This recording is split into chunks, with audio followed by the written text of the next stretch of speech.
सुबह का अलार्म बजते ही एक गृहिणी का दिन शुरू हो जाता है और सच कहूँ कभी कभी मन भी नहीं करता उठने का। कभी शरीर थका होता है तो कभी दिमाग। लेकिन घर का काम किसी हॉलीडे का वेट नहीं करता। और सबसे बड़ी बात होती है, घर में सबको लगता है मम्मी तो फ्री रहती है।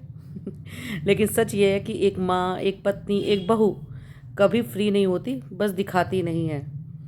गृहिणी का काम सिर्फ घर संभालना ही नहीं होता, वो घर को घर बनाती है। अपनी थकान छुपाकर अपनी मुस्कान से सबको खुश कर देती है। और अगर आप एक होम मेकर हैं तो याद रखना, आप कमज़ोर नहीं हो, आप ही घर की सबसे बड़ी स्ट्रेंथ हो। तो ये थी कुछ बातें मेरी बहनों के लिए, होम मेकर्स के लिए, जो मेरे मन में आई, मैंने आप लोगों से शेयर कर दिया। तो चलिए मैं अपना रूटीन शेयर बताती हूँ आपको। तो सुबह का टाइम था, मैंने यहाँ पर अपने हस्बैंड का लंच पैक कर दिया था, क्योंकि अभी तो हस्बैंड ही लंच ऑफिस जा रहे हैं। बेटी का 12th का भी एग्ज़ाम ख़त्म हुए हैं, 12th के एग्ज़ाम दिए हैं, तो अभी घर पर फ्री है। तो यहाँ पर उनको लंच में देने के बाद में, हस्बैंड को ऑफिस भेजने के बाद में, और एक कप चाय रिलैक्स होकर पीने के बाद में, सॉरी चाय नहीं पीती हूँ मैं कॉफ़ी लेती हूँ, ब्लैक कॉफ़ी। तो वो लेने के बाद में मैं फिर आ गई थी अपने काम पे।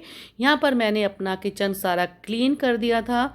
देखिए, क्लीनिंग तो बहुत ज़रूरी है, चाहे आपका मन कितना भी हो करने का या नहीं हो, लेकिन सफाई तो आपको करनी ही है।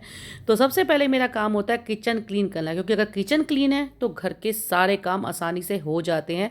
ये एक होम मेकर हमेशा जान सकती है। सबसे पहले मैंने अपना गैस साफ़ किया, अपनी स्लैब साफ़ करी, और उसके बाद में हम अपनी सफाई पे, और देखिए घर को साफ़ रखना सबसे बड़ा बात है। घर में जो साफ़ होना चाहिए वो किचन और बाथरूम, ये दो चीज़ें तो जो हमेशा साफ़ होनी ही चाहिए। तो जब मैंने किचन क्लीन करने के बाद में हाथों हाथ ही मैं बर्तन भी धुल के रख देती हूँ, छोड़ती नहीं हूँ। मैं अपने घर का काम खुद ही सारा कुछ अपने हाथों से करती हूँ। जो भी है मैं अब सारा काम अपने हाथ से करती हूँ। घर मेरा बहुत बड़ा है, मेरे पास कोई हाउस हेल्प नहीं है। बिना हाउस हेल्प की मदद से मैं सारा काम खुद करती हूँ। तो यहाँ पर मैं बर्तन धो रही हूँ। बर्तन तो ऐसे होता है कि जैसे कि इनके बच्चे पैदा हो जाते हैं, जो के पार्ट।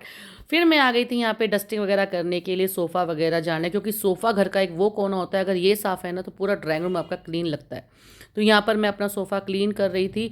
एक तो ये मेरा रेंट का घर है, तो जो यहाँ पे दीवारें हैं ना, इसमें सीलन वगैरह जो बरस बारिश के टाइम पे होता है, वो उसमें पता नहीं क्या मिट्टी सी झड़ती रहती है।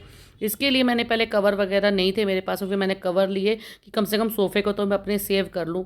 और फिर मैंने यहाँ पे अपनी टेबल वगैरह ये भी क्लीन कर दी थी, उसको मैंने आराम से सेव कर दिया। ये कम्फर्ट था जो मैंने वॉश किया था, इसको भी मैं तय करके रख दूंगी। फिर हमारा काम आ गया झाड़ू पोछा, घर की क्लीनिंग। पूरे घर में झाड़ू पोछा लगाना, मेरी कमर टूट जाती है, मेरी हालत ख़राब हो जाती है इस घर के झाड़ू पोछा करने में।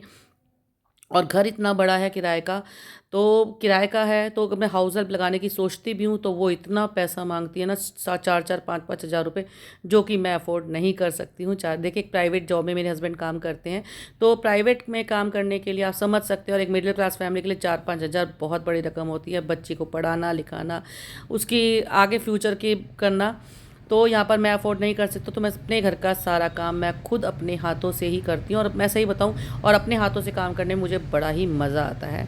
और ये मौसम देखिए, मौसम तो पता नहीं आजकल क्या हो रहा है। तो ये था मेरा छोटा सा व्लॉग। पसंद है चैनल को सब्सक्राइब कर दीजिए, वीडियो को लाइक कर दीजिएगा। थैंक